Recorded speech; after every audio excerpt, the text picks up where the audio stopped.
insecurity and terrorism, as well as migration, refugees, and the issues brought about by terrorism for internally displaced persons. And just a quick recap that on fighting corruption, he spoke about Nigeria's efforts to recover assets that had been looted, and he also called on countries that are yet to sign the Convention Against Corruption to do so, so that the world will be united in fighting corruption.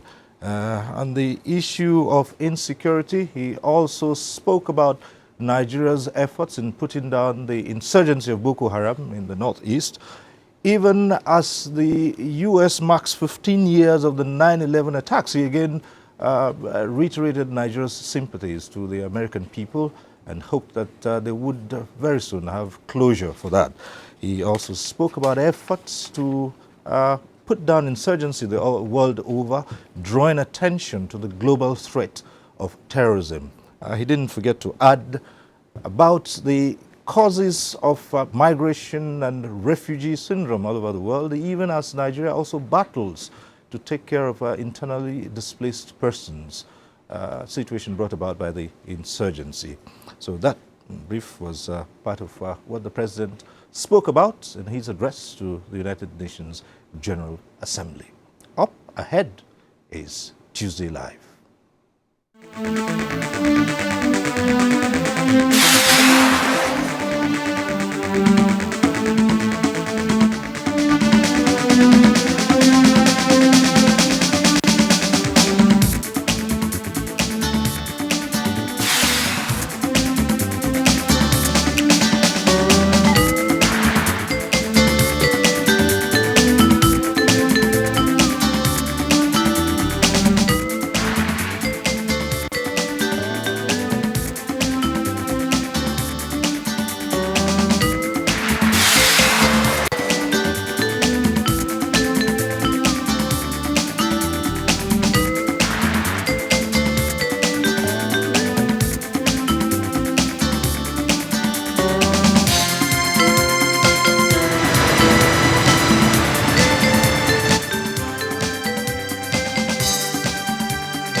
Hello and welcome. This is NTA Tuesday Live and I'm Cyril Stover. Now, aviation the world over is a strategic subsector of the economies of many states. The role of aviation there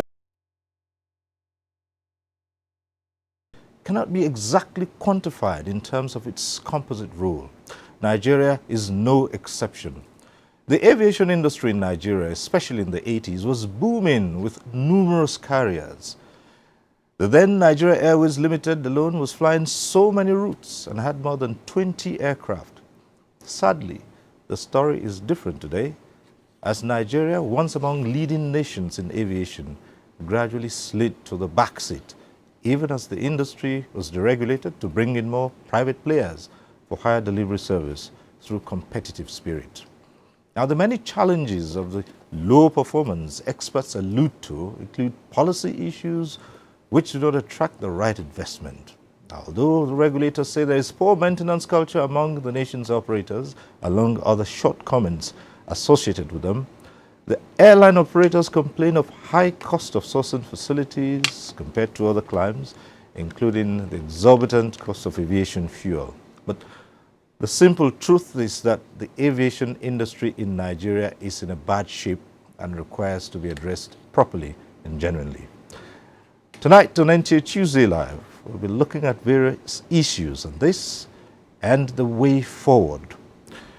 But we'll begin our discussion after we've seen this report by Emmanuel Ayimiru. Air transport connects people and culture all over the world. It gives businesses access to new markets on all continents. It also creates jobs for airline operators, air traffic controllers, aircraft manufacturers, and other service providers, while serving also as the mainstay of many nations' economy through the contributions to their gross domestic products. In Nigeria, Air travel commenced during the Second World War when it began across the country. Despite the importance of the sector to the nation's socio-economic development, so many problems have been militating against the industry, particularly now that Nigeria is in a state of recession. History has it that no fewer than 45 domestic airlines have shut down operations in Nigeria in the last 35 years due to incoherent air transport policies.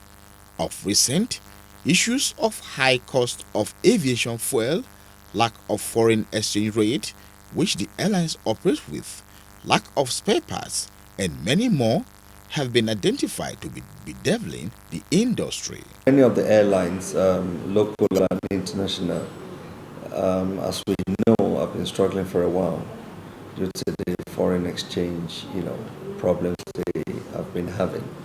For the foreign ones, they have not been able to repatriate their monies because majorly our tickets are sold in naira. So they have a lot of money stocked in our Nigerian banks, which they have not been able to move back to their countries. For some, they are still struggling to stay in our market, but for people who can, survive it, like the United Airlines who have left, like the Iberia also that have left. Many of them are even currently reducing their operations. So some who used to fly daily now perhaps fly 5 times in a week and all of that. So I believe from the aviation fuel cost and all of that is what is affecting our local airlines. Many of them started canceling flights, saying, so thereby forcing them also to reduce their operations or even, stop completely. Because compare the aviation fuel in Ghana is different from aviation fuel in Nigeria. Some airlines prefer to go and buy their aviation fuel in Ghana instead of buying it here in Nigeria. All these things is a way government can do what? Can provide solution to it. Everything set on government also. If the policy is good, it will surely reduce the what? Problem. Like some of the local aircraft that are complaining because even for them to maintain their aircraft, they need what? $1 to do that. And the dollar is what? It's on eyesight. Issues of maintenance for the airlines, if the government can provide hangars so that instead of people having to service their aircraft abroad, they can do that. There's employment for people in the aviation industry. Now, even for travel agents, if the government can boost up tourism, because sometimes you look at those days we had the Yankari, we had those things, people go to Badagry to see the slave trade, but it's no longer attractive because it's not properly funded. There's no good maintenance. So if the government can look more into such areas to, boost up the local tourism. For me, I think travel agencies are really, really affected because you have a lot of people losing their jobs and you have a lot of people downsizing. People who had maybe 1, 2, 3, 4 branches, they have to reduce to 1. And then because the cost of ticketing is now so high, there's been a drop in, patronage. There's been a drop in travelers. And then also the difficulty of, some airlines saying you have to purchase tickets in dollars. You have a lot of airlines out of the market. So it makes it, it makes ticketing more difficult than it used to be for travel agents generally. Part of measures to be adopted in tackling the challenges is the proposed concessioning of some of the federal airports by the federal government. Industry. The concessioning is actually clusterization of the concessioning process, because when you clusterize, you're actually able to work on the economics of scale, whereby you're going to use the viable airports to drive the non-viable airports. And I would say every airport is actually viable. Some are critical than the other, though. Where you find out that those that are not as viable we can use other ancillary revenue lines, such as cargo, such as last mile in mining, such as driving entertainment and tourism in this environment to drive the viability of the airport. Stakeholders look forward to a change of policy that will address the challenges in the aviation industry within the shortest possible time. In Abuja, Emmanuel Ayemiro, NTA News. Well, that report sets the tone for tonight's discussion. Let's go ahead and introduce our guests to you tonight. We'd like to welcome to this program Senator Mala Ibn Allah, who is the Deputy Senate Leader and Vice Chairman, Senate Committee on Aviation. Senator, thanks for being here. Thank you very much, viewers. We also would like to welcome to this program Minister of State Aviation, Hadi Sirika. Minister, thanks for being here today. Thank you very much indeed. Right. Let me also welcome tonight Captain Mohammed Georgie, former Managing Director of Nigeria Airways, Managing Director Skypar Express Services, and also Secretary General Association of Aircraft Operators of Nigeria. Thanks for being here. Thank you very much. Okay. We're also joined tonight by Captain Ado Sanusi, Vice President Operations of Arik Airline. Thanks for being here tonight. Thank you. And Captain Bala Jibrin, a former pilot with then Nigeria Airways. It's good to have you join us tonight. Thanks for having me. And joining us from our Lagos Network Center is Mr. Chris Aligbe, an aviation analyst. Of course, you'll recall that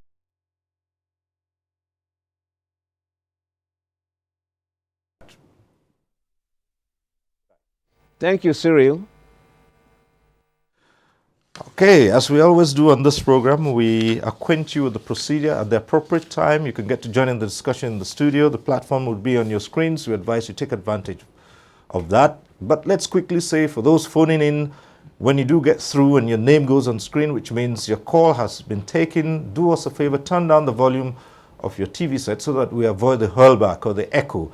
And we encourage you to go straight to the point because we have limited time and there are so many people who want to get on the platform too and air their views or ask a question. So just go straight to the point. Don't bother too much about all the greetings. Go straight to your point, ask a question or make your comment. Our guests will be willing to address such issues that you might raise. Once again, welcome to NTA Tuesday Live, the state of Nigeria's aviation industry. Let's start this time around asking the minister himself to give us a quick look of what is the current state of the aviation industry in Nigeria. Well, thank you very much, Cyril. The state of aviation industry in Nigeria at the moment is a very low ebb. It's the lowest ebb, I could say, arising from many factors. It has had its own share of boom, but now everything seems to be going down.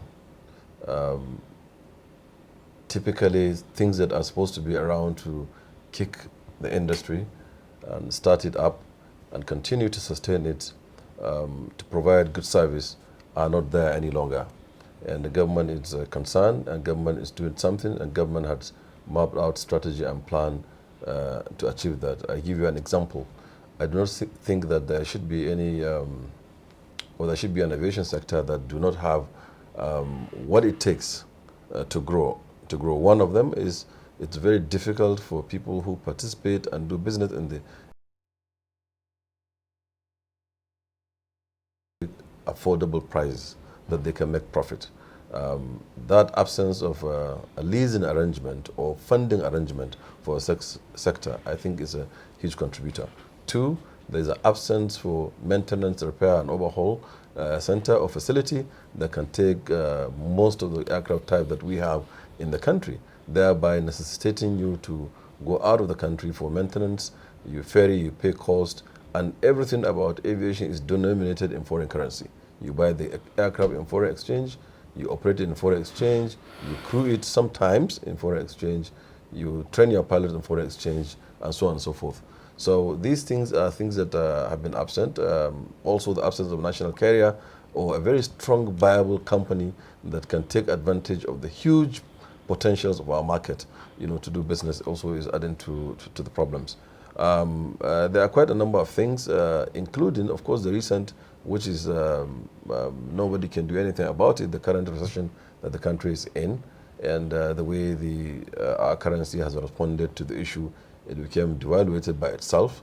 It's also adding pressure onto the industry. So I think the industry at the moment is not flying high, as it were, but I think there are things that are all doable, correctable, and then I think we should all gear efforts towards making it right. because those things that make it bad are known, and we're working hard to ensure that they're taken care of. All right, I like that description. The industry isn't flying high. And let's come to distinguished senator. You are part of the committee that has oversight functions over aviation. You the vice chair of that committee. And we do also know that you are into flying yourself. So what is wrong with Nigeria's aviation industry? I think the simplest answer to give to your question is to say that Nigeria has not found it expedient to put in place a policy that supports the growth and development of aviation sector. And in fact, that explains the reason why we kept on going the way we are going up to where we are today. And I have always said that it's not something that happened in one day. It's a very long period. And a lot of efforts have been made to make the government see the reason why certain things should be done at certain times. And for one reason or the other, government did not find it expedient to do so. And I keep on saying that we are going to be where we are today if those things were not done. And Captain Ado Sanusi, all of them are my witness. I have put so much effort into saying that there are a lot of things that are wrong that must be corrected. First, I must say that we have a situation where government is doing its efforts, but it appears the people vested with the responsibility of implementing the policy of government do not even understand the industry itself. With the greatest respect, that is the truth. And each time you talk, what they see is that you are challenging the action of government. Well, happily enough, we have a pilot who is now a minister and who should listen to us, and I think he is doing the listening. But the truth is that there is no policy in place in this country to support the growth and development of aviation. And that explains the reason why no investment flow is in this country as far as aviation industry is concerned. Maybe this is the shortest way of putting it, answering your question. All right. Well, there are so many people who are quite familiar with the industry here today. Captain Mohammed Joji, you can take us back into the past. You've also been a key player in this industry. What used to be the pride of this country? Sorry, brother. Thank you very much. First of all, let me look at a country called Nigeria and its market potential. We are a country of 186,987,563 population, Nigeria.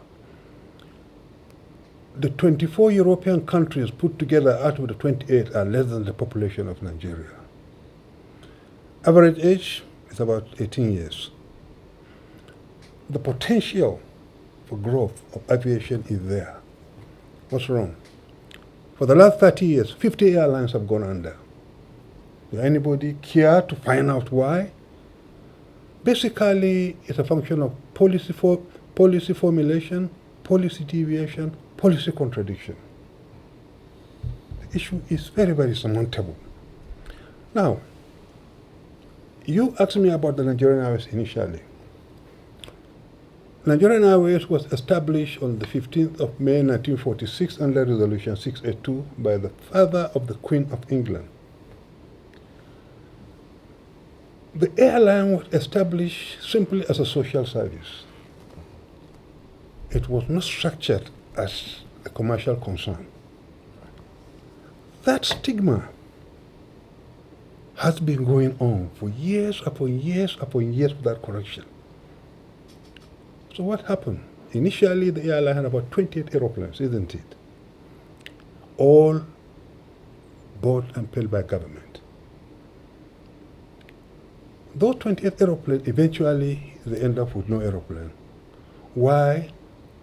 Because the government paying for maintenance to Aer Lingus, KLM, Lufthansa, paying for fuel, even paying to Nigerian Airways. Up to the time I met her, is what we call gross revenue is net profit. Produce and consume, somebody pay the bills. So as such, that culture is still there. So by the time 13 years ago now that the Nigerian Airways disappeared from the market, what we have thought now, the government should have come in and helped the private enterprise. For the past 13 years, we invested over $30 billion of our hard-earned money. This money should have been spent by taxpayers through the Nigerian Airways. All over the world, I can tell you, nobody pays VAT on air tickets except Nigeria. Foreign airlines don't pay VAT. Let me read some of the things I read to you. I said, I was part of the task force, and I can tell you the task force recommend that what we are saying here is that VAT Decree number 102 1993 specifically Schedule 3 under goods exempt, item 6, which exempt all commercial vehicles. That is air transportation. But somebody somehow say, airline is a luxury thing. Therefore, let's slam VAT on them. And part of the problem today, the indebtedness of the airline goes into that VAT. Secondly, the cost of doing business in Nigeria. NAMA, Nigerian Airspace Management Agency. You now know what happened recently. One of the senior officials of that was under fraud investigation, 3.6 billion. They found it in his account. We were forced to pay dollars, which is illegal. Central Bank circular says no. Now, if, as I say, the cost of doing the business, if today I file a collateral, for example, from Lagos to Chad through Maiduguri, the border of international flight is simply from Maiduguri called Kellag to Chad, not more than 20 minutes. But they keep on billing you international rates right from Lagos as a domestic carrier, a Nigerian, for God's sake. Secondly, the regulatory authority also, like he be my witness here, called demonstration flight.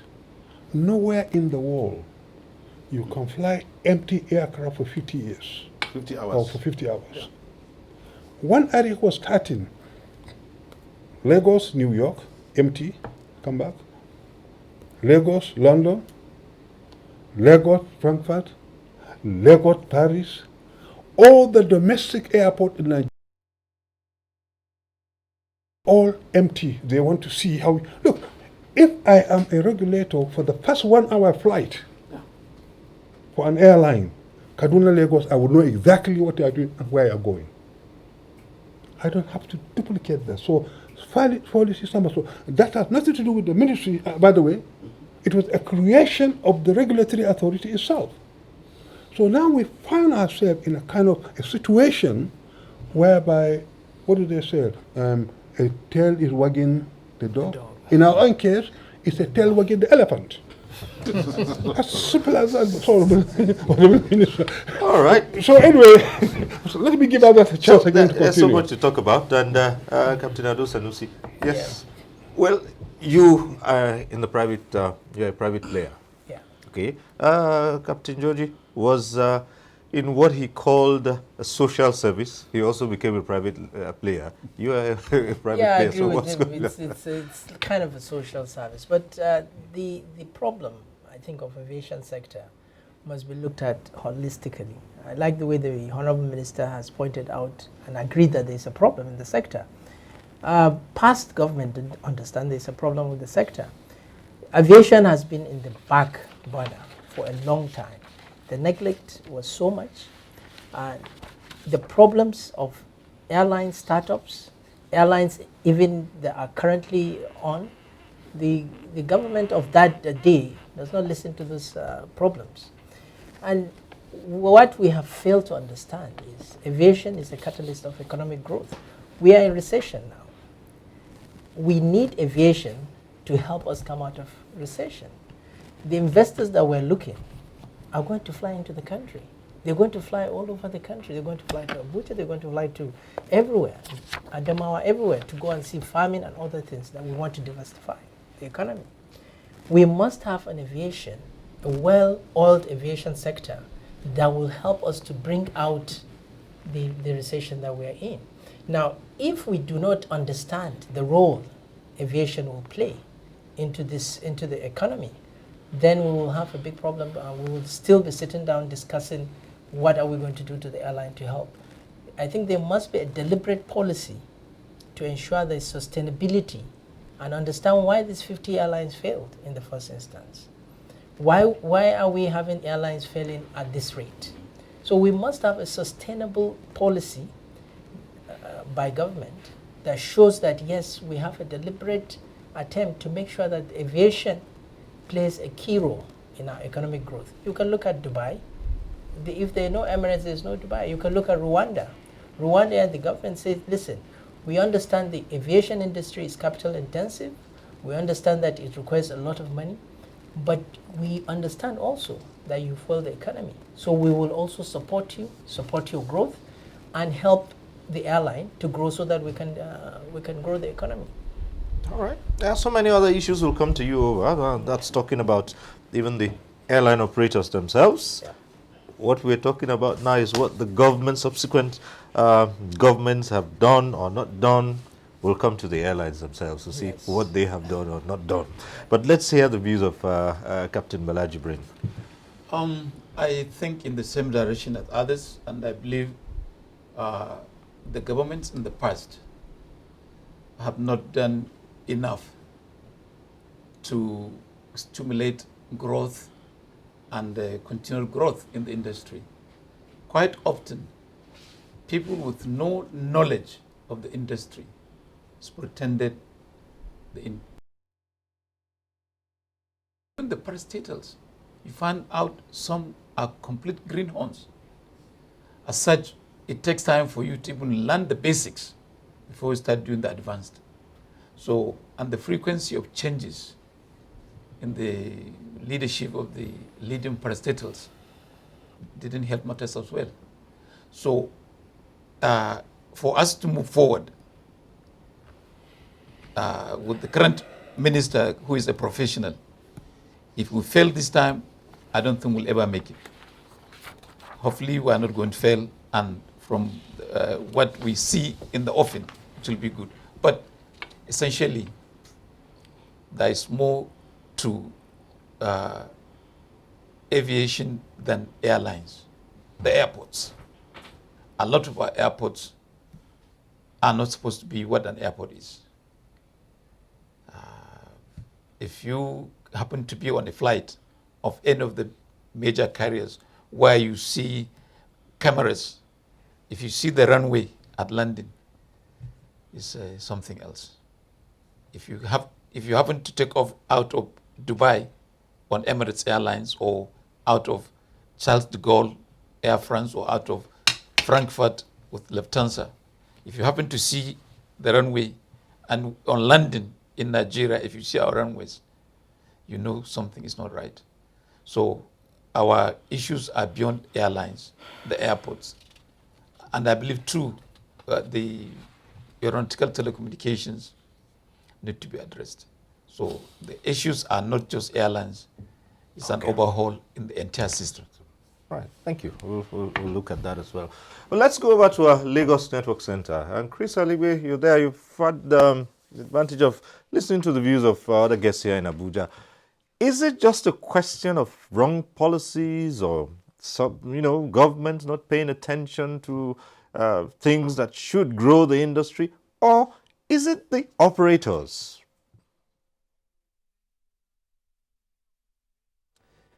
Well, thank you, Cyril. I must congratulate you for the team you've put together there in Abuja, the executive, the legislature, and operators. Let me start with the executive and the legislature. There's always that complaint about policy.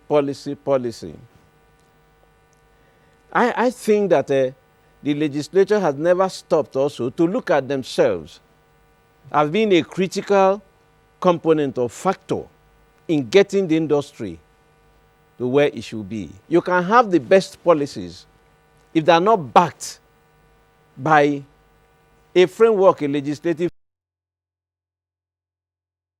a synergy must be put in place, must be created between the executive and the legislature in order that we get somewhere. There are so many challenges coming up in the concession coming up. If there are no fundamental laws, particularly from the legislature, nobody will invest in our country. Whatever concession is the best thing to do, like the minister has decided, the government has decided, but the legislature must come in at this point in time to say this is the fundamental law. There's a concession, there's a infrastructure concession agreement, something on ground about that. But the fact of the matter is there must be a sector-specific legislation in the area of concessioning. Leave it that. Operators have their challenges. It's not all government. But the fact of the matter is that government policies have impacted to a good extent negatively on the operators. Operators themselves had their own internal challenges. So a combination of these two impacted on them, but these things have now been exacerbated by the current economic situation. We've gone into recession. And so now the situation has escalated. And so the problems coming from outside the operators are now higher and much more larger than the problems coming from within the operators. But the operators, they have their great challenge, very serious challenge, the challenge of corporate governance, the challenge of business integrity. They have that challenge. While the policies are not too friendly to them, and then the people to bring this thing together are the legislators have to come. You see, in most countries, when things are going awry, the legislature comes in. When Port of New York was going to be sold to a Dubai interest, it was the Congress that stopped it, that said, sorry, it is not in the interest of America. Many things have happened in our country, in the aviation sector, not in the interest of our country, but the legislative arm sat quietly. When Nigeria Airways was liquidated, without even the act being repealed, the legislature was dumb. When other things are concessioning that went on, that today have become a controversy, the legislature didn't talk. When Virgin Nigeria, one of the greatest slurs we have in our country today, that had damaged our image overseas, when it was done, the legislature did not say anything. And so the responsibility is for all of us to accept the responsibility. The executive have their responsibility from the policy angle, how they have not seen the industry as something to support. We are talking about past governments. We most sincerely hope the current minister is working to get it off. But we are fond of talking of past government. When a government is in place, we tend to keep quiet. When that government comes and goes, we talk about past government. When will we stop talking about past government? We are all in this problem now, and we need to come together, both the legislature, the executive, and the industry as whole. Like I've said, the airline subsector is a major problem, and time has come for us to see that we have to declare that airline subsector an infant industry. It must be given an infant industry status, and all the challenges they are facing now should be brought under that infant industry, whether it is VAT, whether it is routables, whether it is whatever, tax relief, whatever it is. It under the infant industry status, create an infant industry status of 10 years. If within 10 years, you get into that place, both existing and startups, if you get into that 10 years and you can't come out, then you are suffering from congenital infantilism. You should die an infant. But I think government has to come. This is the time to think out of the box. Like the president said, think out of the box. Since we have been thinking within the box, if we don't wake up and think out of the box, we will stay where we are. Thank you. It's what very important thing you raised there, that we're fond of talking about past governments. And in that same vein, so it's quite possible that there are issues today which we are not talking about because you have a current government. So let's ask you, Captain Adu Sanusi, what are those issues that you don't want to talk about because there's a current government? No, we won't and you might talk about when it's a past government. No, I will say that the government of the day might be making the same mistake of putting aviation in the back burner. Take, for instance, there was retreat, economic retreat. I was thinking that in that retreat, aviation would be represented very well. To my knowledge, no. And aviation is key in bringing this economy out of recession. If you do not invite the key stakeholders, people that have invested a lot into this sector, to come to this retreat and then work out ways of how you can come out of this recession, I think the government of the day might be making the same mistake. Minister? Well, just before I contribute to this latest debate, I just want to make some clarification about something that's been bothering me over time. Quite often people consider aviation to be elitist. I honestly don't like that, and I get very worried. Because in Lagos last week I was telling some stakeholders that I, for one, used to employ 127 people. And I have to go to Abuja from Benin or Port Harcourt 2 or 3 times in a week. It isn't Heidi Sirika that was flying 2 or 3 times in a week. It is those 127 people that are flying from Benin, Port Harcourt into Abuja and go back. Because I, as an elite, have to do business to give them their salaries and wages. So, I mean, is that important? Is that connect between people and businesses? That is what aviation is about. That is first. Second, also, I want to make comment that I get also, I don't want to use the word mad, but I get disturbed when people talk about certain aesthetics in aviation rather than what is actually bothering us in aviation. The operator angle of it, the government angle of it, every aviator, including a passenger, what should be very, very fundamental for him is how safe and secure he departs point A and lands point B. Basic. Is our airports very secure? Are we going to fly en route and land safely? Because you have to land safely first before you even talk about conveyor belt or AC or anything, or air conditioner.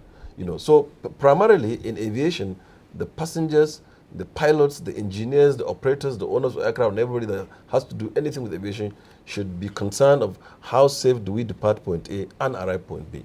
With that clarification, probably I would contribute. I think I agree to what they both said last speakers, you know, and whether government, when government is there, they don't talk, and when government's away, they say past government. I think this government has shown 2 things.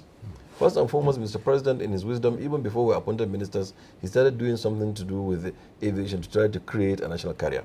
He set up a committee, the committee turned in reports, and we've taken a decision that yes, there will be a national carrier, but it's not going to be a government-owned national carrier. It will be the same private sector-driven national carrier, and all of them are invited to partake in that business, which is coming very soon.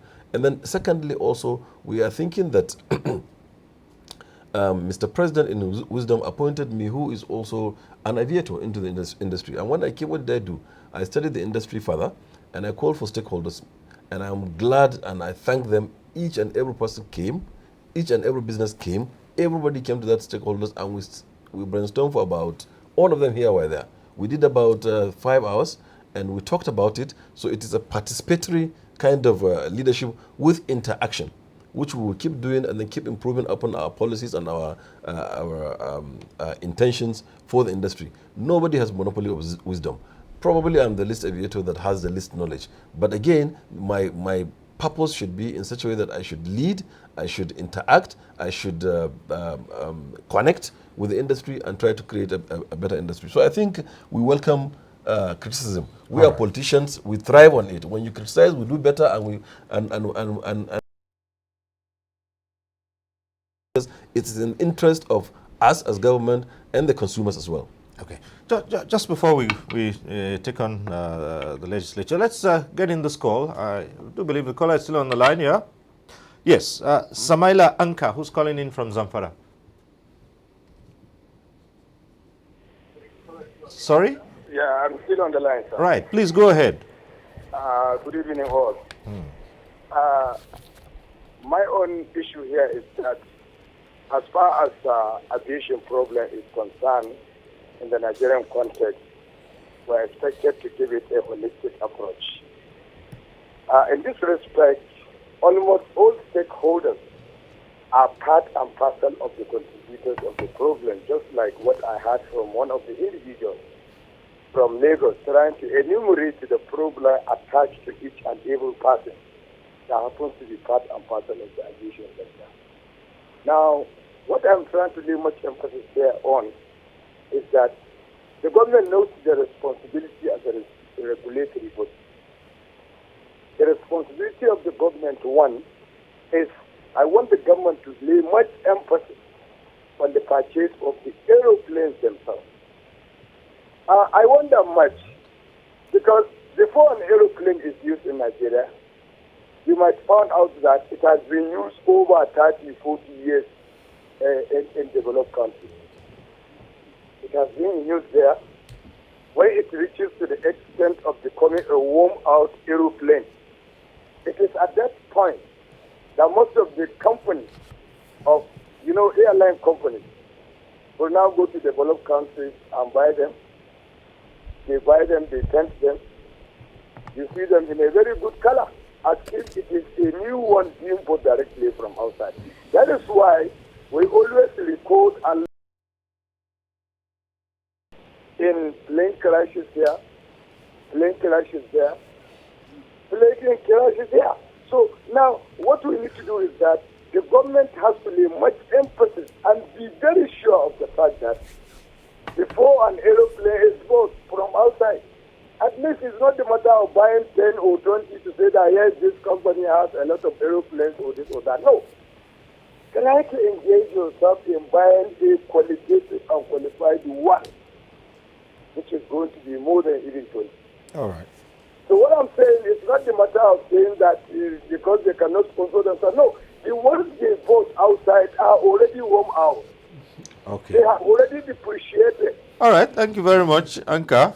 I think you've made the point, and I guess that almost every one of our guests here would like to respond to that. Now, there's always been this talk about the age of aircraft, and it's been talked about for as long as we have been flying, and that many of the aircraft being brought into the country are just as good as scraps that are painted. I am certain that among you gentlemen, somebody would want to respond to that. Well, let me say that it's a very, very wrong impression for anybody to talk about age of aircraft as a factor for its operation.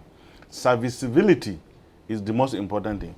And in the process of certification of every aircraft, whether wide-bodied or general aviation, there are standards. And what are the standards?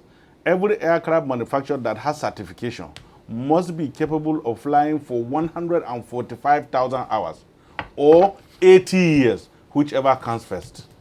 I don't know. So there is no aircraft in Nigeria today that is 80 years. There is no aircraft that has total time, either on the airframe or anything, that is up to about 147. The average has been all over the place. The average has been 23, 22, 23. That's the average. So that is a misinformation. And in fact, it came from government, because government in its hurried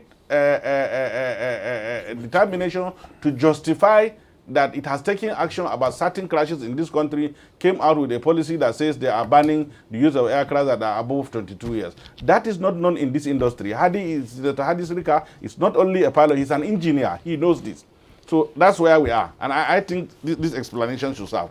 Dr. Chris Aligwe talked about the legislature. Yes. Let me say that the 8th Senate, for example, within the first 2 months of our resumption as a parliament, I personally moved a motion to address the issue of the operations of our aviation industry. And we made 23 resolutions by the Senate, which we said should be implemented. And I'm absolutely sure the distinguished Honorable Minister, who is a senator, is equally aware of this. The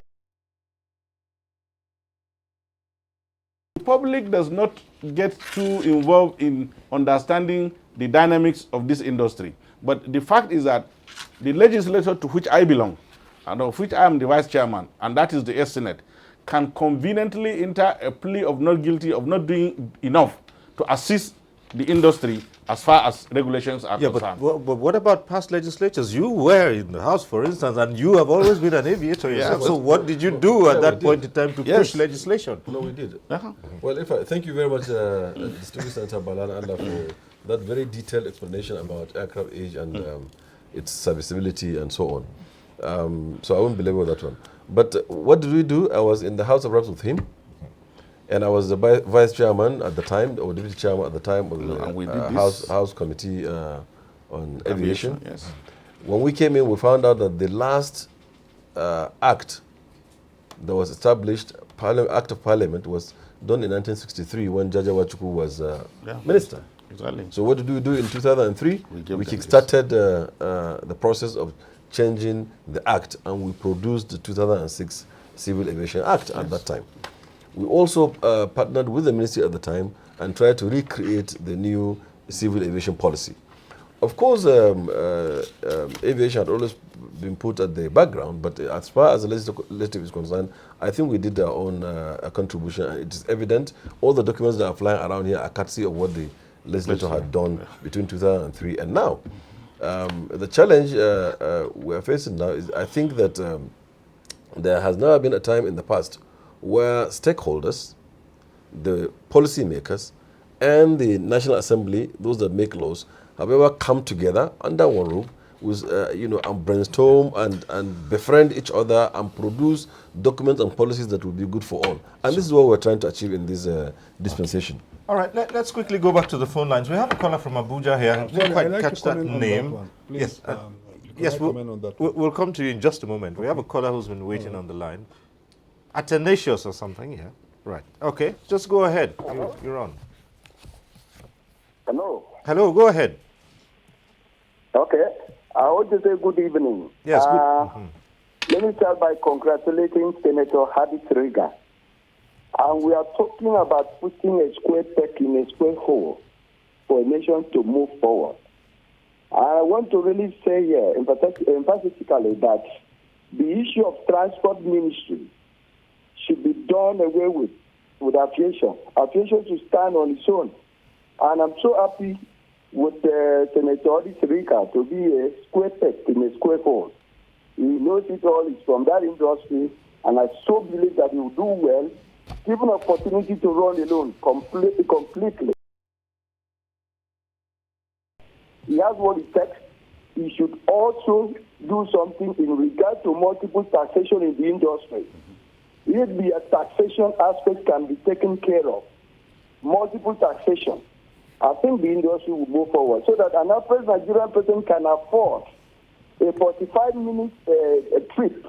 So that shouldn't be more than 20-something thousand naira, as it is 30-something and above today. Look at the issue of aviation fuel. It's astronomical, unbearable for other French Nigerian person to afford, considering the fact that the road transportation system is not effective because of deplorable road conditions in Nigeria. So please, for God's sake, Senator Riga, you are a political person. Supporters are looking up to you. I'm one of your supporters by the grace of God. I'm not a press thinker. I know you can do the job. Given the opportunity you have said, you will do the job. Because you have been tested and you are from the industry. There is no better person than you to do the industry very well. Aviation should be separate from transportation. Thank you so much. Well, thank you very much. Almost at a point that I could have said that I recognize that voice. But anyhow, we'll just take a quick break now. When we return, we'll go to Captain Georgie, who has a lot to say about this. And, of course, we'll look into the issue of the issue that was just raised by the last caller. Well, he says aviation should be a ministry of its own. But again, I know some of the operators also are saying there shouldn't even be a ministry of aviation in the first place. Yes. So we'll take a short break. We'll return with many of those issues. Stay with us. Nigerians, our fearless officers and men of the Nigerian military are winning the war against Boko Haram. Today, all occupied territories have been recovered and Boko Haram has been degraded. Our affected brothers and sisters are getting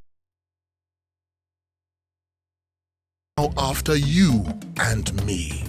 In our mosques, churches, schools, motor parks, markets, entertainment centers, and public gatherings. Be vigilant. Be security conscious. Report suspicious persons, objects, and movements to the police and other security agencies. The security of our nation is a duty for you and me. Nigeria, unite against terrorism. This message is brought to you by the Federal Ministry of Information and Culture. The struggle for independence had been a long and tough one. Our founding fathers and compatriots sacrificed their comfort and even shed their blood. We cannot at this point in history afford to spirit away their sacrifices for immediate but temporary gains of today. Let us emphasize what unites and not what divides us. Working for the unity of purpose with a stronger vision for a better tomorrow. NTA, growing with the nation. Nigeria, the only country we can train with remarkable potentials to excel. Let us believe in ourselves and change our attitude for the sake of our country and generations unborn. Let us revive our cultural values, which are our essence as a nation. Let us renew the spirit of patriotism and hope in our dear country. Do not take or give bribe. Be punctual always. No more African time. We can't expect to be global citizens and operate on African time. Join the queue. Insist that people are attended to on a first-come basis, no matter who they are or where they come from. Nigeria, good people, great nation. Make you report any crooked person, object or wakajube movement to police. Of our nation now work for all of us, so plus including me and you. Nigeria, make we unite against terrorism. Now, Federal Minister of Information and Culture bring on this message.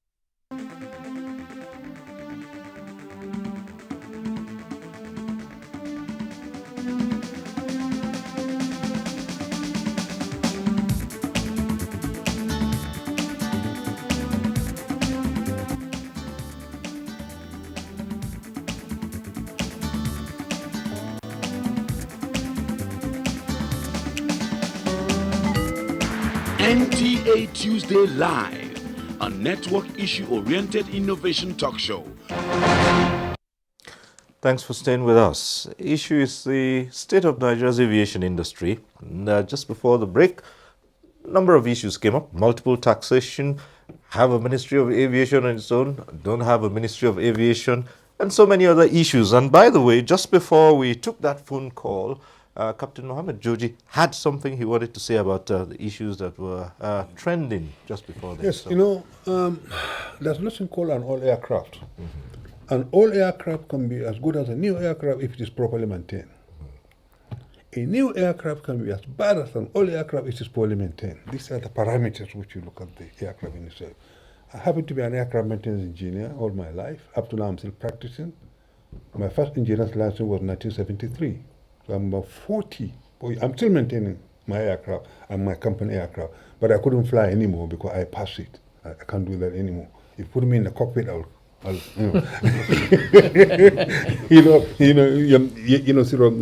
will cry. Now, what happened before, after the Kano crash of BSC 111? Remember the EAS? Kema Chikwe came out and said, oh, simply because one aircraft had an accident. But 111 is one of the strongest aircraft ever built in the history of aviation. It has no seam. Remember, most aircraft, they have a seam at the edge. You fold it up. But 111 is a wraparound skin. No seam at all. Even if, that's why back 111 crashed. The aeroplane hardly burst. Yeah. So you have get rid of one of the strongest aircraft in the industry just for policy sabotage. Yeah, but wasn't that based on the frequency of such aircraft crashing in other parts of the world, not just Nigeria? You mean the crashing? Yes, that particular brand of aircraft, the Bach. No. The Bach 111. In fact, when Americans were trying to copy DC-9, it was Bach 111. All right. I mean, it was by 11 the coffee, they modify it and they put the engine, you know. Monocoques. Monocoques. But I want to make something clear. But why are we talking about old aircraft? Why is it Nigeria cannot buy new airplanes? Right. Why are we talking about old aircrafts? Well, why is it that we, as one of the major oil producers, cannot buy new airplanes? Two issues were raised. The operators, I think it was Aligbe who talked about it, corporate governance issues, business integrity issues. So can I learn here? Look, today, no aviation, no economy. Fossil fuel you extract out of the rig, out of the sea. It's helicopters, isn't it? They take the crew in and out. Fixed wing, take them to Port Harcourt, and they bought helicopters. Without aviation, you will never have a drop of oil anyway. Understand that. Although aviation is small in magnitude, but it's a very, very complex industry. Very, very complex industry. It is one of the only industries in the world. There has never been any two aircraft with the same serial numbers as well. That's how to tell you how they look at the aeroplane. If an aeroplane finish and die, you will never see that serial number again come in. It's a properly controlled, productive machine. Very expensive. The average yield or profit or the profit coming out is an average of 9%. That is return on capital investment. It is only industry you can invest $100 million and hardly make $2 million a month. Because it's capital intensive. What almost I can agree on that. Yes. It's highly capital expensive. Now, a common man will always try to relate all aircraft as Molue. Remember this Molue downforce with Pocovoya and company. So when you see all aircraft, it's just mentality Molue or downforce. He doesn't understand. That's a time maintenance and time. So that's why this kind of mentality got to stop. The fear of the last Dana crash, I watched something, I laughed, question and answer. Remember, you are the one who were there. Somebody, Sosoluso crash. Somebody called. He said, when I entered Sosoluso fly from Patako to Abuja, it was so hot I had to open the window. Look, listen, I wasn't joking. I was there in the studio at that time. How can you look? The windows are. Minister, it was a true story. He would have been sucked out. The compression. So, Cyril, I think the mentality of people. Also, you have what you call armchair consultants, who browse through the internet and bamboozle the public, believing they know about aviation. All right. Okay. I mean, to know about aviation, take you now. I had an argument with one of the stakeholders, with some of the unions. I say, excuse me, all right. I say, how many of you here, management union? You're about 10, 15 of you. Let me give you a challenge. Go to the financial house or bank. Just raise a financing for a Cessna 150. Two-seater aircraft. You don't have the capacity to do that. So people have the guts. People have the guts, Honorable Minister. You have to be congratulated. Now, also the cost of doing. Let me read you something. The document I read before, the cost of doing business in Nigeria in general. There was a case we had. A country director World Bank in Nigeria, honor rule in one of the Nigerian national daily, the leadership of February 12, August 2011, decried the High Court of the business in Nigeria, which culminated to the reason for the poor investment in Nigeria, multiple taxation, and now they would be increasing VAT. Remember, there were times they are going to Abuja.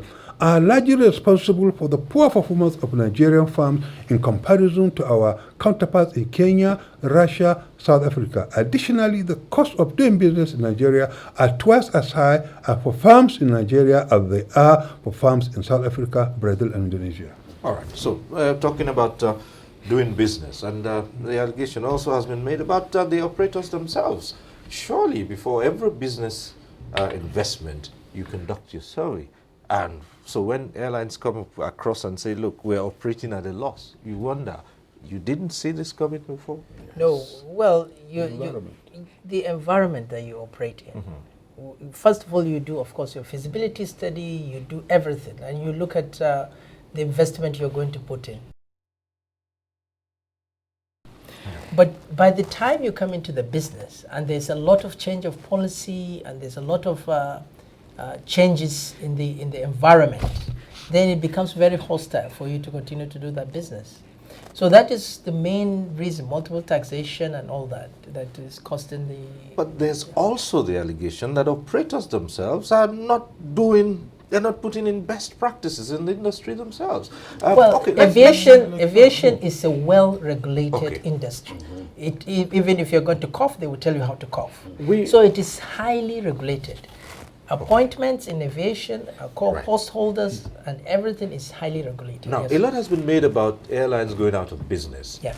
But then when we ask what are the causes, we've heard things like, well, some airlines were operating with less aircraft than is permitted to run scheduled flights.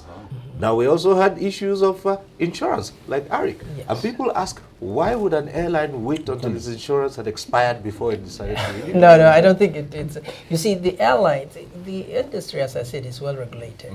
Now, if NCAA was doing what they're supposed to do, they would not even allow the airline to say, okay, I'm shutting down because I'm running one aircraft, something like that. They will shut them down.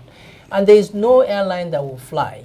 We decided to cancel, not to fly, to cancel 90% of our flights. Right. Because we had issues with the insurance policy. There was a change of insurance company, and there was NICOM supposed to give the approval, and unfortunately there was the summer break, and we couldn't get in touch with NICOM. You see, Cyril here, look. There has never, look, all over the world, you can have a one aircraft airline. Yeah. What do you mean one aircraft airline? It is the definition of an airline. Like if I have one aeroplane, I have to do charter, isn't it? Right. On Not charter, flights. I wait until you call me. I look if I have the aircraft to do it or not. Now, schedule. Yes. This is why here I'm sometimes kicking the head of NCAA. This is a letter signed George Bush to Umaru Musa Yar'Adua before we were given Category 1 to fly to United States. There shall only be one regulator. Remember, read the letter signed by George Bush to Yar'Adua. You were there. We were given the letter. There must be only one. That means that NCAA should regulate FAN, NAMA, NEMET, and the whole lot of it. And all the charges, and that's what the law says. Good. The law also says on all the charges. It means if FAN say, I'm going to charge it, NCAA say no. The law also said you can never, in consultation with stakeholders. Yes. This, so now, so the issue here, like for example now, where on earth can you charge 40,000 naira for square meter of space? Listen, look, even in a Sokoro, Ikoyi, Choice Land, all these areas, what are they? If I'm living, they are my properties. But this one, I'm bankrupt, I go, goodbye, investment for nothing. That's number one. Number two, when we're building the hangar, we're going into the biggest problem. The government give people 99-year leasehold, isn't it? Yes. You are telling me, no, I can only give you 25-year leasehold. I ask my investors, they say, oh, no, why not? Why not? But the matter hadn't come to the All right. new minister. We'll just pause a while here and go back to the phones. We have from Warri calling in, Teska, I believe, calling in from Warri. Let's just hear that quickly and then we'll return to the studio. Yeah. Hello.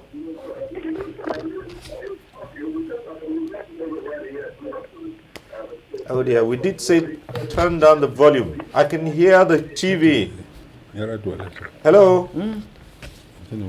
Hello. I was part Yes, of go that. ahead, please. I was part of Hello, that. sir. Go ahead. Hello. Yes, go ahead. You're calling in from Warri. Hello. You have a question or a comment? Hello. Okay.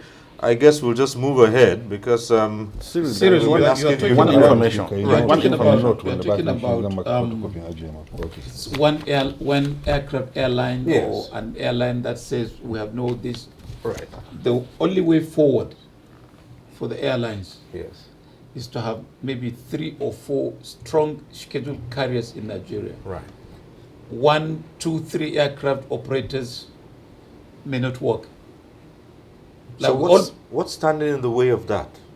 Because one is capital intensive, 2 is knowledge intensive. You have to have the knowledge. You can't do it out of guesswork. So you will be able to pull your resources, consolidate the way the banks did. The banks consolidated. Now, when in the past, they will ask you to bring a draft from so and so bank and so bank. They listed bank that they don't want that draft. Today they just say, bring anything, because all the banks are well consolidated and they're doing very well. If the airlines will pull resources together, take the pride of I own it. All right. You don't seem to agree. Yeah, no. Let me tell you. Let us work with statistics and what obtains elsewhere. First, we must accept the fact that aviation is a global issue. It's a global business, globally regulated. I can name to you over 26 AOC holders who are operating 1 aircraft AOC. And I will give you to make 1 aircraft available with nice windows that can carry cameramen around to snap beautiful pictures or for area photography. That is what I want to do. That's not an airline. No, but you see, you have to have an airline operating certificate. That's what the law says. It's not operating as an airline. No, Captain Jibril, look at the law. Yes, listen to me. If I have 2 aircrafts, for example, all I want to do is Abuja, Sokoto, and then Abuja, Port Harcourt. And then all of a sudden, one is due for maintenance. All I need to do is to give notice to those my clients who are patronizing me that from so date and so date, I will not be operating Kaduna, Port Harcourt. Does that mean that those who are used to going to Sokoto with my aircraft should equally be stopped from traveling? It doesn't make sense. You see, if we want to copy what it obtains elsewhere in the world and accept the fact that by ICAO regulation, aviation is a globally regulated, then what is it that it is possible in South Africa for somebody to do a 1 airline aircraft and then you cannot do it in Nigeria? Look, the whole idea is about moving goods and services together. And if the regulator is, if I approach the regulator that I want an AOC and all I want to do is crop spraying, for example, or I want to get 1 helicopter that I will be doing sightseeing in Abuja, that is the business I want to do. I'm going to employ people. All he needs to do is to regulate me, make sure the helicopter is serviceable, it is well maintained in accordance with the maintenance manual, and then the pilots are trained and they are current, and then I do that. That's what we don't understand. All right, that's why we said the policies don't take into account what is obtained globally. Okay. We have a caller on the line from Lagos. Hello. Right, go ahead.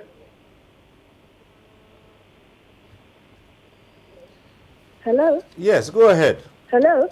Go ahead, we can you hear hear you. Me? Yes. Why is it that anytime we do business in Nigeria, people don't want to make the investment? People...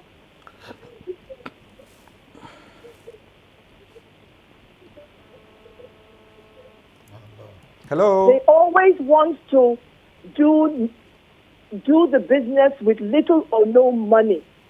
And then they, for instance, the gentleman telling us that an aircraft can be as old as whatever, or the important thing is that you maintain it. It doesn't make sense. It's just like the country filled with Tokumbo cars everywhere.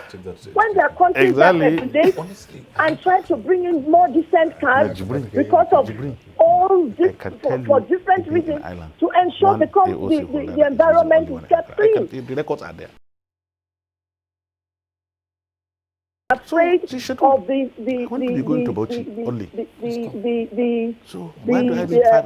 safety of the car Why do I need 5 aircraft? All right. When you can make sure you buy a reasonably new aircraft. Why do we behave like this in Nigeria? Thank you. Okay, thank you. We'll just stay in Lagos because we'll hop across to Chris Aligbe, who's in our Lagos studio, because he's been listening to the arguments back and forth here. And Chris, so that we don't forget you're part of this, you're part of this show tonight. Yes. Well, thank you, Cyril, for remembering that I'm here. Now, the truth of it is, one, in terms of safety in our airspace, today, the challenge we have in this country is not safety. Our operators are safe. NCAA, maybe people, the complaint today is that NCAA is over-regulating them. But NCAA is regulating to the point that you can enter into an aircraft and have confidence that you're flying an aircraft that is safe.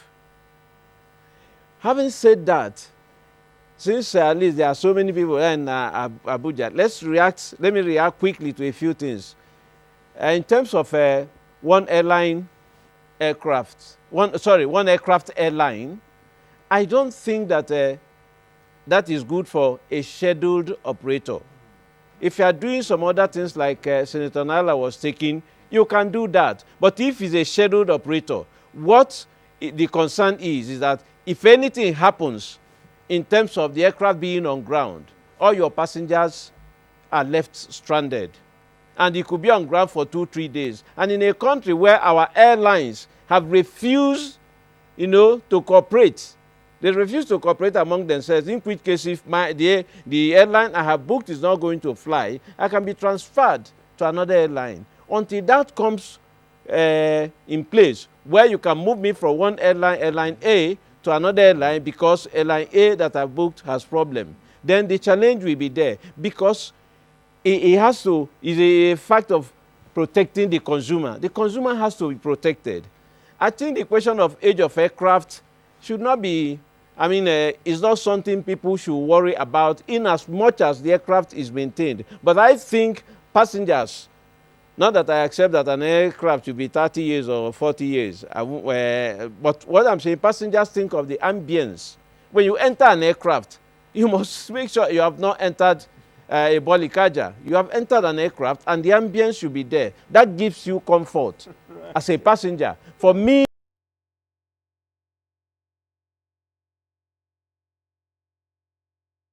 interior is not looking well, I'm flying a safe aircraft. The fact that the ambience is not attractive, like the ambience you find when you enter Emirates aircraft or whatever, the fact that it's not there does not mean the aircraft is not safe. That's one. Secondly, we're talking about maintenance, an MRO, a maintenance organization, one of the challenges of the airlines.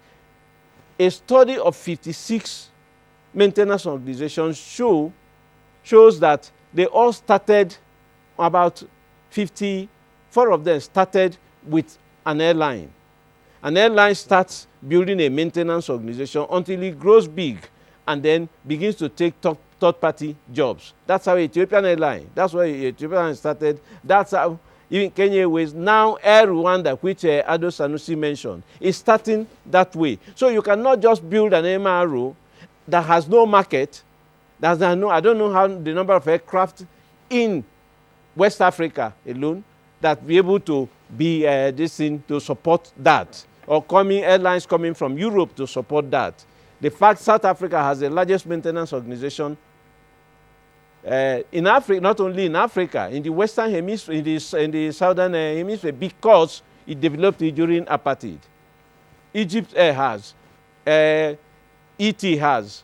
And so if you build now a maintenance organization without any airline being the beginning, the nucleus of it, that maintenance outfit is likely to run aground. That's one. So, but again, coming back about the airlines have their own problems.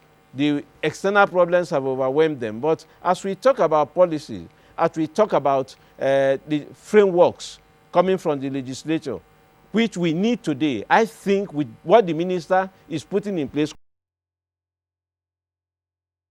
I'm an advocate of these things, but what will happen is that we must make sure that are sitting on frameworks, not on framework void, which has been the challenge of our earlier concessions. If we don't have these frameworks that these activities are sitting on, in spite of everything, they will collapse, they will fail. That's why I think that it's a good thing. The legislature is here in the program. Nala is passionate about, Senator Nala is passionate about the industry. The Honorable Minister has been in the Senate, passionate about it in his position. So passion should meet passion now. And the industry should come to support it together. If we don't come together, if we don't meet together, we are not going to save this industry. And that's the fact of the matter. And so I sincerely hope that as we discuss this, all of us will come to the point that it is time to salvage our country. It is time. If we don't do it now, we are not likely to have it. Ministry of Aviation, should it exist? It should not exist. If the aviation industry is very strong, with the airlines and everything strong, what you know is that we can say no Ministry of Aviation. But now is a toddler, is even sick and trying to die. We need somebody to drive it. After driving it, when we get to some point, if you say you don't want the aviation ministry, so let us create a transition program that we will pull this industry out of the quagmire. And when we have pulled it out and it's grown and is strong enough, we can start thinking about what bureaucracies we remove here and there. Okay, thank you, Chris. Let's quickly take this caller from Kaduna. Yahya has been on the line for some time. Hello, Yahya, go ahead. Hello. Yes. Yahya will probably be our last caller tonight because there are still issues here. Hello, Yahya, go ahead. Hello. Yes. Okay, I was in you can hear me because we can hear you. I can't hear. Mm-hmm. I heard a while ago the man in white, I think former pilot with the Nigerian Airways, I guess the man in white in between the senator and the young man there. Yes. He said that the standard of the the standard of the Nigerian the airports are not what they should be. Right. But I recall when Stella Odua was the minister, she was accorded all the accolades and kudos for work well done. Now, I'm lost there. If you say the airports are not what they should be, and just a while ago we talked about pressing governments or keeping quiet when governments are in place and criticizing them when they have left.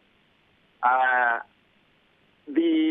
want to know what the legislators, since we have one of them here, what they did in Dar es Salaam, because I noticed he has been defending himself or themselves for what they've been doing. So what did they do? Why didn't they say, no, this is not so? And also, the media, I think Silsowa will speak on behalf of NTA too, because MTA was part of the media organ that was spreading these, accolades and congratulating Stella Odua. So I think let me hear the response from the both. Quickly. Okay. Well, you've made your point, but quickly, I'll just say quickly here that the role of this organization is to report what has happened. We don't make up anything, we just report. If we're sitting here and Senator Bala Ibn Allah makes a statement, we just report it.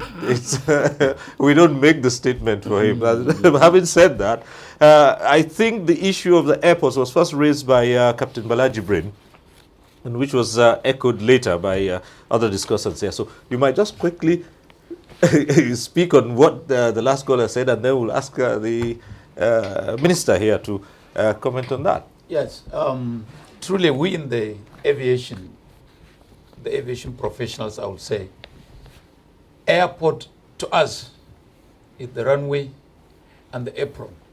The terminal building that he's talking about that has been renovated, remodeled, overhauled, and whatnot does not constitute 1% in terms of safety of operations. Ours is safety of operations, takeoffs, landings, parking, discharging of passengers, discharging of cargo.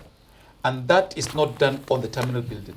And what the previous administration, the Minister of Aviation did was the remodeling of the terminal buildings, the air conditioners, the shiny seats, the glossy tiles. That has nothing to do with safety.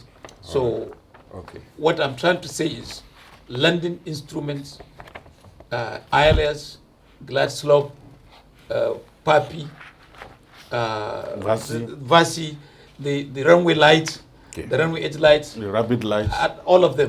That's what we're talking about. So smooth runway. So the minister is here, and of course you also alluded to the fact that I always wanted to educate is because right. I've been challenged, I've been inundated with these questions of all aircraft. Let me give a simple example. A 5-year-old aircraft that is poorly maintained will do a lot damage than a 30-year-old aircraft that is properly maintained. In the aircraft, the engines, the landing gears, everything about the aircraft, every piece has a time frame of operations. Some are done by hours. Some are done by cycles. How many landings? So as long as you remove that and fix a new one afterwards, you are not in any problem. All right. So, and there was a time too, I want to say this again, in 1983-84, when the Airbus were introduced into Nigeria Airways, the F-28s and the F-27s were sold out, maybe even at giveaway price, because we are getting something new. I want to tell you, one of those F-28s was purchased by an American airline and flown as a passenger aircraft in the United States. One was purchased by the government of Libya, and it was used in the presidential air fleet of the president of Libya then, Muammar Gaddafi. Right. So to say an all aircraft is no, please. Thank you. No, I will correct that. Thank you very much. I think yes, there are issues about the airports. Well, issues about airports, and I think Cyril, I think you need more time to educate passengers this business of old or new aircraft. New aircraft can snag. It has happened while delivery of new aircraft they can snag. Snag is different from what it is. But coming to the airports, in Lagos, I was talking to stakeholders last week, and I told them that it is ideal to have very efficient, robust terminal buildings that can handle the envisaged growth of our passenger traffic in Nigeria. But you see, Nigeria was producing 2.2 million barrels of crude oil before we came in, selling at 140. If you do the math, that is $300 million daily. Now you are doing 800,000 barrels at what, 37? When you do the math, it's $30 million. That is 10% of what we're doing. We do not simply have the money to indulge in putting structures, public structures anymore, including airports. Now, the way to go is to concession these airports. Right. And I had tried to explain that I used to live in a 7,000 square meter of land in Ikoyi with a 1.5 bedroom flat. If I were to charge rent at the time, it would be maybe, even at current rates, maybe 2 million naira per annum. But if somebody takes that 7,000 square meters of land, puts up a 15-story building, 30 houses, 4 bedrooms and suite, that would now create more money for me, because instead of 2 million, the concessionaire will give me maybe 50 million naira per annum, and he takes his money until he recovers and bring back the 30 houses to me, and it becomes mine. So I think the way to go, since we do not have money, we've watched Danny DeVito a lot. We know other people's money is sweet. We can take other people's money, they will come and invest. They make money, we make money, everybody goes happy. And I think this is very important and to understand. The way to go about these airports, to put the structures that we need, is to allow private sector to come and take over these airports by way of concessioning, not by selling. It's not privatization, and they come back to you later. Regarding the, I think someone talked about problems with Jet A1 and problems with Ghana, aviation fuel, and people going to Ghana to. You see, you cannot eat your cake and then later have it on your dinner table. It's not possible. Nigeria has deregulated the sector of petroleum, including aviation fuel. Ghana decides in their own wisdom, first of all, to regulate it. Second, to make it cheaper. Third, to make it even, to give incentive for any Nigerian carrier that will go to Ghana and buy. So isn't this hurting the industry in Nigeria? It will hurt the industry in Nigeria, but the Nigerian economists and Nigerian businessmen and Nigerian nationals and everybody sang that the only way to go is to deregulate entirely the sector and allow market forces to go. And this is where we are at the moment. But having said that, we are making efforts as a government to make this Jet A1, that is the aviation fuel, available in Nigeria. If there is availability at least, that probably can reduce the pressure on it. And this Jet A1, the aviation fuel, remember, it's also dollar dependent. It's foreign exchange dependent because it's being brought in. So it's natural reaction to the recession that the country is going through. Natural reaction to the absence of this forex. Natural reaction to the fact that another country will regulate its own, bring down the prices to attract market. But making it available includes making our refineries, Port Harcourt and Kaduna, to begin to produce, which Ministry of Petroleum said to us that they will try and make them start to produce within the next couple of months or so to the end of the year. If that happens, availability will be there. But the choice now will be an economic choice, will be a business choice by the operator to either buy the ones that are available in Nigeria or to go to Ghana and buy the one that's cheaper. But I know for a fact that the Nigerian economy is stronger than that of Ghana. Ghana is only 20 million people. We are 180 million people. The market in Nigeria is stronger, is better. Nobody would make an economic, I think, decision to stay with the Ghanaian market than the Nigerian market. So I think it's something temporary, and I think people should bear it, and I think people should support government in its effort to produce, to make it more available, the Jet A1 and so on. And I think, well, I don't know, how much time do we have? Because we're almost run out of time now. We are scratching all of these things, and we need to really discuss them for people to know. Exactly. I mean, even this old and new aircraft, maybe if we explain to passengers what is going on, people will begin to understand. It is not anybody, we are not stupid. The pilot has a life, the engineer has a life, the operator has a business. He wouldn't want his aircraft to die. So we operate within the standard and recommended practices of International Civil Aviation Organization, which is regulating the entire world of aviation. And within here, locally also, we have the Civil Aviation Authority that will regulate this airline, including economic regulation. So all this business of whether you have one airline or two aircraft, they would know ab initio if the airline is unhealthy and is in trouble, and then they will economically regulate it. Absolutely. But I think this program is not doing justice to all the issues on aviation sector. And I think you need to give us time, some more time to discuss and flesh out these we will things. do that. We'll ask the minister to come on one of our programs, and so we can sit down and take on these issues one by one. But there's something I really would want Captain Georgie to talk about. Yes, some airlines are in trouble. Why wouldn't they consolidate? There's always this argument that it's not possible. Some say it's possible. Why not? You see, consolidation is a natural process. People have different cultures, different approach to business. It's what we call single owner entrepreneurship and the sole proprietor of business enterprise, me and my family. All right. Good. So, he will ask you, all right, you go and bring your money and do it, isn't it? It's me, my family money, go and do it. Nobody can come and do it because what we are saying, if people can go to the capital market, they were talking about national carrier, national carrier, okay. Why do you need a national carrier in the first place?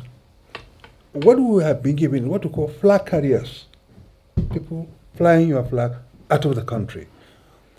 28 foreign airlines are coming in and out of this country. Now, he has about 26, 27 aeroplanes, average age 64 years. Now, why can't you, in all earnest, protect him from bankruptcy protection? What I mean is, US, Chapter 11, bankruptcy protection. During the, what do you call this, 9/11, Yeah. the government has to come in to protect all the airline against bankruptcy. What happened? They say, you don't pay landing, you don't pay parking, subsidized fuel, bailout fund, etc., etc. Yes. We knew now there was a bailout fund, but the bailout fund is at the behest of the banks. Hang on, Sirado. the airlines were heavily indebted to the banks. The banks fear of being liquidating themselves. So they went BOI, Central Bank, and Ministry of Finance. So what's happening there? If airline A had 10 billion, the bank will now go to BOI and Central Bank, Eric owe me 10 billion, help me or I will go bankrupt. Now, the Central Bank and BOI say, okay, bail out to Eric. Give me any collateral, yes. They have a hell of a lot of them. They will now give them the 10 billion at 1%, spread over a period of 15 years. Yes. Now come back to Eric and say, okay, Eric, your debt have been taken over. Yeah. I have now spread your debt 10, 15 years at 6 or 7%. So they're still making money. Still making money. So the bailout at the behest of the bank. It was a fraud. All right, so you need a bailout, but then would Nigerian operators declare bankruptcy? Good. You see, here again. It is impossible for anybody to declare bankruptcy, because if you know you declare bankruptcy, you are out to close it down. You're not protected. You're not protected. So Minister, you wanted to make this protection. quick point. Yes, I think on this consolidation of banks, airlines, I think the business models for the airlines differ. That is one. So it will be very difficult for them to come together. That is one. But two, also, anybody that is in this industry know that if you are going to take advantage of the Nigerian market, which is serving the 400 million people of West Africa, contiguous with Central Africa, 600 million people, is a huge market. Yes. You know that you cannot do it with 20, 30 airplanes and narrow body. You are hitting a market with at least 50 and above airplanes.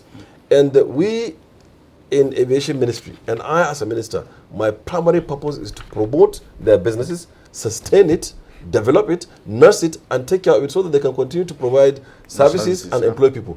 Okay. But we can do it in the best of form, to take the best of opportunity to get this private sector to come together, to align themselves with their wealth and come and take the opportunity and advantage that we're giving them. The national carrier is not government-owned national carrier. It is not. It is the same private sector, and they're welcome. And when we unveil, we are going to appoint the transaction advisor shortly, in the next maybe 1 to 2 weeks. Once we do that, he will kickstart the process. They will come, they will see the model, and then they can partake in it and produce this strong carrier maybe we'll that just will ask become you, a flag carrier. Maybe we'll just ask you quickly, the issue of multiple taxation has been raised here. That is what is important. What are you going to do about that? All of the charges that are in the aviation industry are covered by the law. Those that are not covered by the law, the law says that if you are going to charge in consultation with the operators, I cannot be a minister as an aviator to do something outside of the law. The law will be followed to the letter. They are rest assured. I have said it during the stakeholders meeting. They would come, we would partner with them, we will agree, we will charge them what is appropriate, and then when we charge, they must pay. Right. I said to them, sorry, let me land. Yeah. And I am the very wrong person who had participated in the creation of those laws to go against them. Exactly. But what I'm saying is that even where the law says certain charges are applicable, it says in consultation with the stakeholders. Let me ask a question here. Captain Hadi Silika is a pilot. He has flown in and outside this country. I'm going to ask him one question. Has he ever flown in the United States of America of a helicopter where he has to pay navigational charges? The answer is no. Then here, you ask me to fly a Cessna 172 for the purpose of building hours from Kaduna to Zaria and back, and I'm paying 12,000. That is not acceptable. Senator, it does not help the industry. Yes? It's in the law. Is it in the law? It's not in the law. Okay. So that's what we are saying. So what have you done about that as a legislature? In fact, Ado started this thing, and he knew the fight I gave him about this matter, and he knows the intricacies involved in this. Now, the consequence is that we have over 600 pilots today who cannot compete internationally. And the reason is that they have nowhere to go and fly. Even if the aircraft is available, the charges are prohibited, they cannot afford it. So, and their colleagues in the other countries can go and do that. And therefore, when you come for an interview, we go by hours. Hours is a determining factor for the purpose of safety. Yes, right. let me just quickly... Just a quickly final word from you, because our time is really up. to clarify that. Yes, I introduced the, when I was the MD of NAV, navigation, we introduced the en route navigational charges. Yeah. But we introduced that for airplanes overflying Nigeria, not for domestic carriers. And we took that to the NCA for them to rectify that. Unfortunately, I was out of the place, and then they implemented it wrongly. You will say that what you started, you now... it was a wrong implementation. Yes, well, unfortunately, they implemented it wrongly. Yes. Well, I'm sorry that we'll have to leave this discussion here. I think we'll leave it there. Please, for 1 second, Cyril, I think it is very important that you allow time also to educate people on all of these issues that are being raised. And we're going to have also stakeholders meeting in the next 2-3 weeks in Lagos, and then some of these issues will be addressed there. So everybody is invited. Can I plead with the minister? Right. All the stakeholders. We really can't take that anymore because we've run out of time. Actually. Right. So we'll have to say a big thank you to all our guests. Let's say thank you to Chris Alegbe, who is in Lagos Network Center. Thank you, Chris, for coming on. Good to see you again. Thank you, Stova. Thank you. And here, we would like to say thank you to Senator Bala Ibn Allah. Thank you very much for finding time to come on. And Minister, we really would want to take up this issue with you on another forum here. And, thank you, Cyril, and thank you, Chris, my friend. Okay, all right. Let's also say thank you to Captain Mohammed Joji. Thank you very much. Captain Adosa. My hotel accommodation from by transportation. Yes, recession. Well, recession. I flew Skype those days. I would ask you what happened to them. All right. Thank you, Captain Adosa. Thank you very much. And Captain Jibril, thank you very much. All right. And so this is where we must leave this discussion. We'll set up another forum at some other point and take on these issues. So we'd like to say thank you to all those who took part in this program. Next week, we'll see you again on NTA Tuesday Live. I'm Cyril Stober. Bye for now.